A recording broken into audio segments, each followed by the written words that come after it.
வணக்கம். ஞானமயம் யூடியூப் சேனலை சப்ஸ்கிரைப் செய்து பெல் பட்டனை கிளிக் செய்யுங்க. அப்பதான் நான் போடுற வீடியோக்கான நோட்டிஃபிகேஷன் உங்களுக்கு வரும். போன பதிவில் நம்ம ஆன்மாவின் படிநிலைகளை பற்றி பார்த்தோம். இந்த பதிவில் ஆன்மா தன்னை எப்படியெல்லாம் ஆன்ம முன்னேற்றத்தை பெறலாம் என்பதை பற்றி பார்ப்போம். ஒவ்வொரு ஆன்மாவின் பயணம் அதன் பிறப்பு, குடும்ப நிலை, சுற்றம், சமூகம், ஊர், மகன், மகள், மனைவி, கணவன், உறவினர்கள், நண்பர்கள் எல்லோருமே அதன் முற்கால ஆன்ம பயணத்தின் தொடர்ச்சியாகும். நாம் விரும்பினாலும் விரும்பாவிட்டாலும் இவை எல்லாம் நம் வாழ்க்கையில் வரும். நாம் தான் நம் ஆன்ம முன்னேற்றத்தில் எந்த இடத்தில் இருக்கிறோம் என்பதை இந்த ஸ்தூல உடல் கொண்டு தெரிந்து கொள்ள வேண்டும். பல படிநிலைகள் ஆன்ம முன்னேற்றத்தில் இருந்தாலும் நம் ஆன்மா எந்த நிலையில் இருக்கிறது என்பதை நாம் தான் தெரிந்து கொள்ள வேண்டும். அப்பொழுதுதான் நாம் செல்ல வேண்டிய படிநிலை என்ன என்பது தெரிய வரும். இதையெல்லாம் எப்படி தெரியும் என்பதை என்னிடம் கேட்காதீர்கள். உங்கள் ஆன்மாவை கேட்டு பாருங்கள். அது பேசுவதை உணர்வதற்கு முதலில் நமக்கு பயிற்சி தேவைப்படுகிறது. பயிற்சி என்றால் பெரிதாக ஒன்றுமில்லை.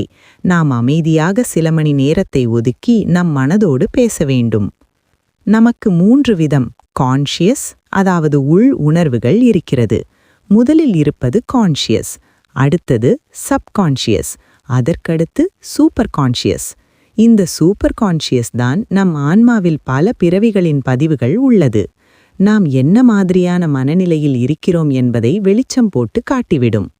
நீங்கள் பிறரையும் அல்லது உங்களை பற்றியும் பாசிட்டிவ் அல்லது நெகட்டிவ் திங்கிங் செய்கிறீர்களா என்பதை சொல்லிவிடும். உயர் ஆன்மாக்கள் எப்போதும் பிறரின் நலனை கருத்தில் கொள்ளும். கீழ் மனநிலை உள்ள ஆன்மாக்கள் தன் சுயநலம், பிறரை பற்றி தவறான விஷயங்களை சொல்வது, பிறரை இழிவாக நினைப்பது, அகங்காரம் மட்டுமே இருக்கும். இப்பொழுது சொல்லுங்கள், நம் ஆன்மா எந்த படிநிலையில் இருக்கிறது என்று. இவையெல்லாம் வந்த ஆன்மாவின் பிறந்த இடம், அதனுடைய சூழ்நிலைகள்தான் அகந்தையின் சதவீதத்தை தீர்மானிக்கிறது. இதை நாம் DNA ஜெனட்டிக் என்று வேறு பெயர்களை சொல்லிக்கொண்டு தப்பிக்கின்றோம். யார் இந்த ஈகோவை உடைக்கிறார்களோ அவர்கள்தான் அடுத்த நிலைக்கு செல்ல முடியும். இங்கு ஒன்று மட்டும்தான் உண்மை. ஒரு ஆன்மா தான் பெற்ற பல பிறவிகளின் அனுபவம்தான் இப்பிறவியின் அடையாளமாக காட்டிக்கொள்கின்றது. உதாரணமாக, நான் இந்த பெரிய குடும்பத்தில் பிறந்திருக்கிறேன், இந்த ஜாதி, இந்த மதம் என்று தன்னை தம்பட்டமடித்து கொண்டு சுயலாபத்திற்காக தன்னை அடையாளம் காட்டிக்கொள்ளும். இது அந்த ஆன்மாவின் அறியாமை இல்லை, அது கடந்து வந்த பாதையின் அனுபவம்.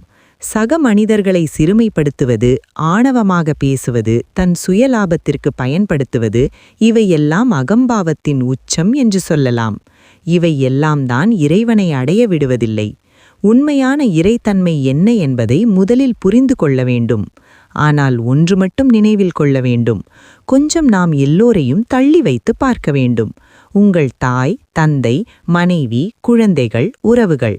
அப்பொழுதுதான் புரியும், இங்கே நாம் வந்தது நம்முடைய விதியின் பயனால் நம் கர்ம வினைகளை களைந்து ஆன்ம முன்னேற்றம் அடைய வேண்டும் என்பதை உணர்வோம்.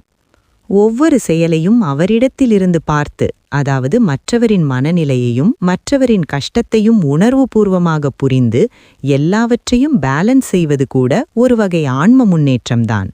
இந்த மனது தன்னை முன்னிலைப்படுத்தி தனக்கு சாதகமானவற்றை மட்டுமே எடுத்து மற்றவரின் உணர்வுகளை அவரின் இடத்திலிருந்து பார்க்க மறுக்கும். ஈகோ என்ற அகந்தையை விட்டுவிட்டு இங்கு எல்லோரும் இறைவனின் பிம்பம் என்பதை உணர்ந்து சக உயிர்களையும் அன்பு, கருணை கொண்டு பார்க்கும்போது ஈகோ என்ற அகந்தை அழிகிறது. நான் யார், நான் எதற்கு இங்கு வந்துள்ளேன், என் ஆன்ம நோக்கம் என்ன என்பதை உணர்ந்து அதன் வழியில் பயணிக்க வேண்டும்.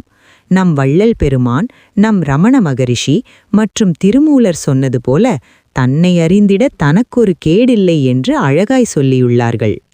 நம்மிடம் ஆன்மீக தேடல் வரும்போது நம்மிடம் இருக்கும் தேவையில்லாத குப்பைகள் வெளியேறும். நம்மிடம் ஒரு தெளிவான சிந்தனை, இறையாற்றல்கள் நம் செயல்கள் மூலம் வெளிப்பட ஆரம்பிக்கும்.